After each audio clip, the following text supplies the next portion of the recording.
বিসমিল্লাহির রহমানির রহিম। আজকে আপনাদের সাথে আপনার আলোচনার বিষয় হচ্ছে ডিভোর্স বা তালাক কি। ডিভোর্স বা তালাক কিভাবে দেওয়া হয় এবং কতদিন পর কার্যকর করা হয়।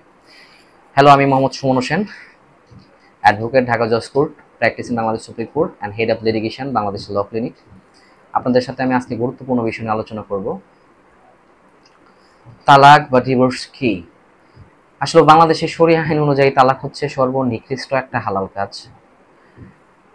কিন্তু তারপরেও আমরা যখন হাজবেন্ড ওয়াইফের মধ্যে কোনো কারণে মনোমালিন্য, ঝগড়াঝাটি সৃষ্টি হয় এবং তারা ডিসিশন নেয় যে একে অপরের সাথে সংসার করবে না, তখন আসলে তালাক বা ডিভোর্সের বিষয়টা আসে। তাহলে এখন প্রশ্ন আসে, এই তালাক কয়ভাবে করা যেতে পারে। তালাক সাধারণত তিনভাবে করা যেতে পারে। একটি হচ্ছে হাজবেন্ড কর্তৃক স্ত্রীকে তালাক, আরেকটি হচ্ছে স্ত্রী কর্তৃক হাজবেন্ডকে তালাক, আরেকটি হচ্ছে খোলা তালাক। খোলা তালাকটি হচ্ছে দুই পক্ষের সম্মতিতে, অর্থাৎ দুই পক্ষের গার্জিয়ানদের মাধ্যমে বসে একত্রিতভাবে হাজবেন্ড ওয়াইফ যে তালাক প্রদান করে সেটাই হচ্ছে খোলা তালাক। এখন প্রশ্ন আসে, এই তালাকটা কিভাবে কার্যকর করা হয়।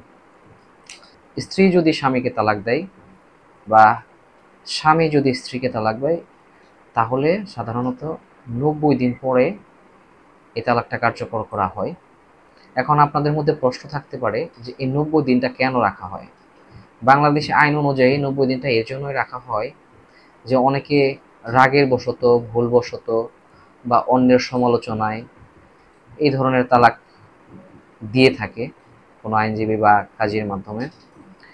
তখন যদি মনে হয় যে না, আমি তালাকটা তার সাথে আবার ঘর সংসার করব বা তালাকটা প্রত্যাহার করে নেব, এর জন্য আসলে 90 দিন সময় রাখা। স্ত্রী যদি হাজবেন্ডকে তালাক দেয়, তাহলে তালাকের একটা নোটিশ হাজবেন্ডকে পাঠাতে হবে এবং আরেকটা নোটিশ হাজবেন্ডের এলাকার যে চেয়ারম্যান তার কাছে পাঠাতে হবে। যদি হাজবেন্ডের এলাকার যদি ঢাকা মহানগরের ভিতরে হয় বা কোনো সিটি কর্পোরেশনের আন্ডারে হয়, তাহলে এটা সিটি কর্পোরেশনের আন্ডারে থাকবে বা সিটি কর্পোরেশনে পাঠাতে হবে। তবে এখানে একটা বিষয় হচ্ছে,